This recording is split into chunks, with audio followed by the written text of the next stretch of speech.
ان سے ابو ہریرہ رضی اللہ عنہ نے بیان کیا کہ رسول اللہ صلی اللہ علیہ وسلم نے فرمایا،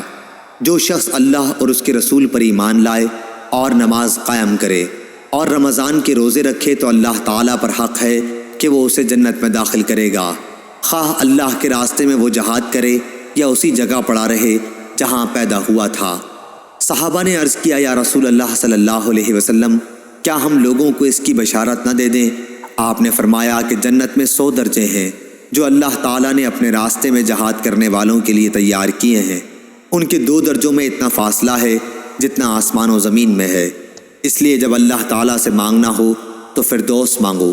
کیونکہ وہ جنت کا سب سے درمیانی درجہ ہے اور جنت کے سب سے بلند درجے پر ہے۔ یحییٰ بن صالح نے کہا کہ میں سمجھتا ہوں یوں کہا کہ اس کے اوپر پروردگار کا عرش ہے اور وہیں سے جنت کی نہریں نکلتی ہیں۔